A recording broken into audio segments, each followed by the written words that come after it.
Hello students, welcome to Shivaji polytechnic online classes. Physics 2 के आज के लेक्चर में हम बात करेंगे हीलियम नियॉन लेज़र की। इसके पिछले लेक्चर में हम लोगों ने रूबी लेज़र को पढ़ा है। तो रूबी लेज़र और हीलियम नियॉन लेज़र दोनों ही बहुत इंपॉर्टेंट हैं और आपके एग्ज़ाम में ये पूछे जाते हैं। तो इन दोनों को आप लोग अच्छे से तैयार कर लीजिएगा। इनका construction, working principle with diagram आपको अच्छे से तैयार होना चाहिए। तो आइए शुरू करते हैं हीलियम नियॉन लेज़र। तो यहाँ पे जो डायग्राम आपको दिख रहा है ये हीलियम नियॉन लेज़र के कंस्ट्रक्शन का डायग्राम है। तो सबसे पहले बात कर लेते हैं कि हीलियम नियॉन लेज़र को बनाया कब गया और किसने इन्हें बनाया था और ये किस तरह से रूबी लेज़र से अलग होती है। तो हीलियम नियॉन लेज़र को 1961 में बनाया गया था और इसे बनाया था अली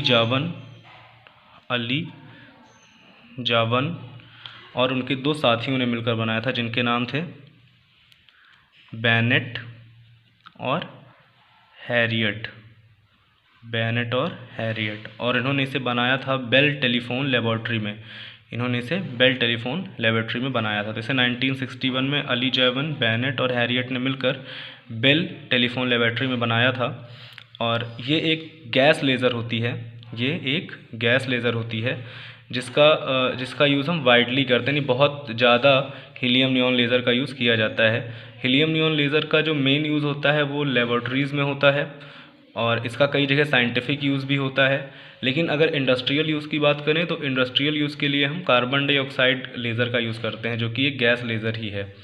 तो जो मेन लाभ होता है, जो मेन बेनिफिट होता है गैस लेज़र का, वो ये होता है कि जो गैस लेज़र होती है उसका आउटपुट जो होता है वो कॉन्टिन्यूअस होता है, जबकि जो रूबी लेज़र होती थी उसमें जो आउटपुट मिलता था वो पल्स नेचर में मिलता था, उसमें पल्स के रूप में आउटपुट मिलता था। लेकिन यहाँ पे हीलियम नियॉन लेज़र में जो आउटपुट मिलेगा वो कॉन्टिन्यूअस रहता है। तो यही एक बेनिफिट है हीलियम नियॉन लेज़र का।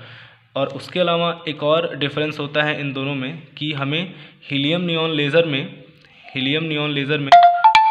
कूलिंग अरेंजमेंट की आवश्यकता नहीं पड़ती है। हीलियम नियॉन लेज़र में हमें कूलिंग अरेंजमेंट की आवश्यकता नहीं पड़ती है, जबकि रूबी लेज़र में हमें कूलिंग अरेंजमेंट करना पड़ता था, जिससे कि जो हीट प्रोड्यूस होती थी उससे रूबी लेज़र ख़राब ना हो जाए, इसलिए हमें वहाँ पे कूलिंग अरेंजमेंट करना पड़ता था। लेकिन हीलियम नियॉन लेज़र में या किसी भी गैस लेज़र में हमें कोई कूलिंग अरेंजमेंट नहीं करना पड़ता है। तो अब आइए इसके कंस्ट्रक्शन की बात कर लेते हैं। तो अगर इसके कंस्ट्रक्शन की बात करें तो किसी भी लेज़र में तीन मेन पार्ट्स होते हैं। पहला होता है उसका पंपिंग। दूसरा पार्ट होता है एक्टिव मीडियम और जो थर्ड पार्ट होता है वो होता है पंपिंग, एक्टिव मीडियम और रेजोनेटिंग कैविटी। इसको बोलते हैं रेजोनेटिंग कैविटी। तो ये तीन मेन पार्ट्स होते हैं किसी भी लेज़र में। तो देखिए यहाँ पे जो आपको डायग्राम दिख रहा है हीलियम नियॉन लेज़र का, वहाँ पर ये पार्ट जो आपको दिख रहा है, ये जो आपको ट्यूब दिख रही है, ये डिस्चार्ज ट्यूब जो दिख रही है, इसमें हीलियम और नियॉन गैस का मिक्सचर भरा हुआ है। और वो किस रेशियो में भरा हुआ है? 10:1 के रेशियो में भरा गया है। उसके अलावा यहाँ पर ये दो मिरर्स यूज़ हुए हैं, जहाँ पे ये मिरर फुली रिफ्लेक्टिव मिरर है और ये मिरर पार्शियली रिफ्लेक्टिव मिरर है। इसे हम कम्प्लीटली, जो फुली रिफ्लेक्टिव मिरर है इसे हम कम्प्लीटली सिल्वर्ड मिरर भी बोलते हैं, और ये जो पार्शियली रिफ्लेक्टिव मिरर है इसे हम पार्शियली सिल्वर्ड मिरर भी कह सकते हैं। ठीक, यहाँ पे दो इलेक्ट्रोड्स यूज़ हुए हैं, जिसमें एक एनोड है और एक कैथोड है, और यहीं पे हम सप्लाई देते हैं। सप्लाई मतलब इलेक्ट्रिक डीसी सोर्स की सप्लाई हम यहीं पे देते हैं, इन इलेक्ट्रोड्स के बीच में देते हैं। तो सबसे पहले बात कर लेते हैं पंपिंग की। किसी भी अगर हम लेज़र सिस्टम की बात कर रहे हैं तो वहाँ पे पंपिंग बहुत ही इम्पॉर्टेंट होती है। वहाँ पे पंपिंग का जो प्रोसेस होता है वो बहुत ही इम्पॉर्टेंट होता है, क्योंकि पंपिंग के प्रोसेस से ही वहाँ पे पॉपुलेशन इन्वर्जन उत्पन्न होती है, और पॉपुलेशन इन्वर्जन उत्पन्न होने से ही लेजिंग एक्शन परफॉर्म होता है। तो यहाँ पे जो पंपिंग की जाती है वो इलेक्ट्रिक पंपिंग होती है, जबकि हमने रूबी लेज़र में ऑप्टिकल पंपिंग के बारे में पढ़ा था। लेकिन यहाँ पे जो पंपिंग की जाती है वो इलेक्ट्रिक पंपिंग होती है, और ऑलमोस्ट लगभग सभी गैस लेज़र्स में इलेक्ट्रिक पंपिंग का ही यूज़ किया जाता है। यहाँ पे इन दोनों इलेक्ट्रोड्स के बीच में हम एक डीसी सोर्स लगाते हैं जिससे कि यहाँ पे ऑप्टिकल पंपिंग परफॉर्म की जाती है। तो ऑप्टिकल पंपिंग के थ्रू ही हीलियम जो होता है वो हीलियम के एटम्स एक्साइट हो जाते हैं, जिससे उसके इलेक्ट्रॉन एक्साइटेड स्टेट में पहुंच जाते हैं और वहां से हीलियम जो होता है वो नियॉन को अपनी एनर्जी ट्रांसफ़र कर देता है और फिर नियॉन एक्साइटेड स्टेट में पहुंच के वहां से लेजिंग एक्शन को परफॉर्म करता है। तो ये हो गया इसका पंपिंग का प्रोसेस। तो यहाँ पे अगर हमसे पूछा जाएगा तो यहाँ पे कौन सी पंपिंग यूज़ होती है, इलेक्ट्रिक पंपिंग यहाँ पे यूज़ होती है। इलेक्ट्रिक पंपिंग यूज़ की जाती है हीलियम नियॉन लेज़र में।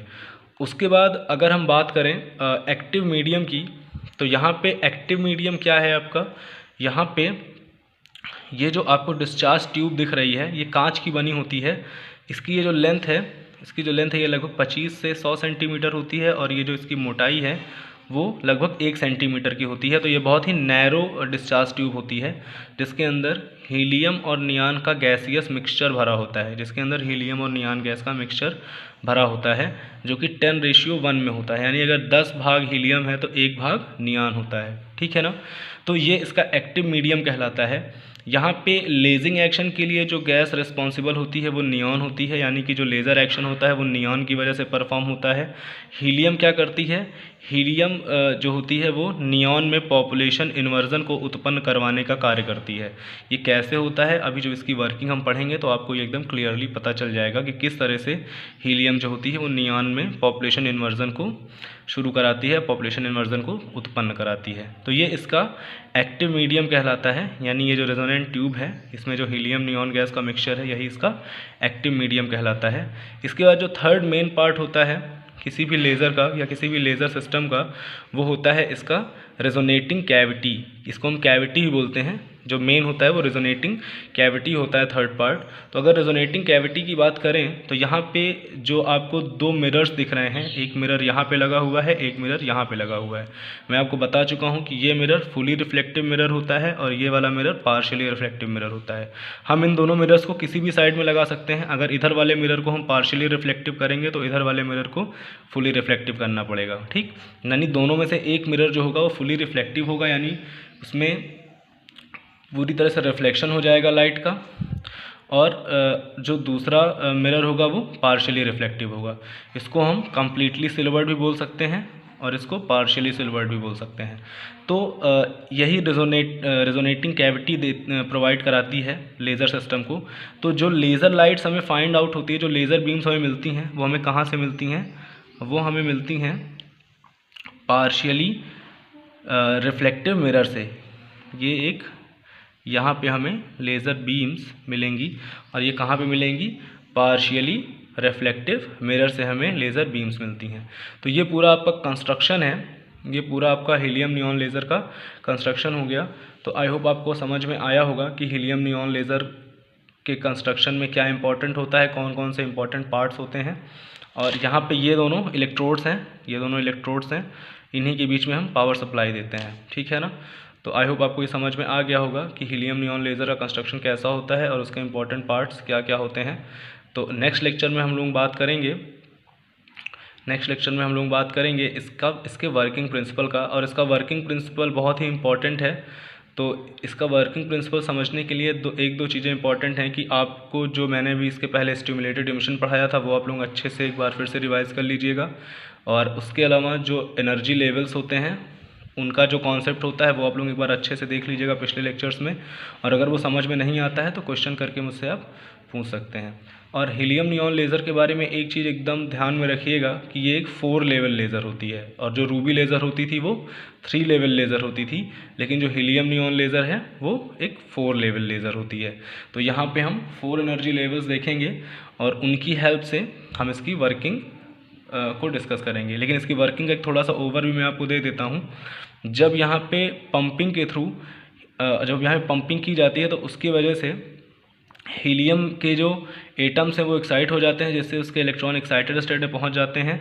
जब हीलियम के इलेक्ट्रॉन्स एक्साइटेड स्टेट में रहते हैं तो वो इस रेजोनेंस ट्यूब में गति करने लगते हैं, जिसकी वजह से अपने एक्साइटेड स्टेट में रहते हैं, जिससे जब वो नियॉन से टकराते हैं तो वो अपनी एनर्जी को नियॉन को ट्रांसफ़र कर देते हैं और फिर नियॉन के जो इलेक्ट्रॉन्स हैं वो भी एक्साइटेड स्टेट में पहुंच जाते हैं।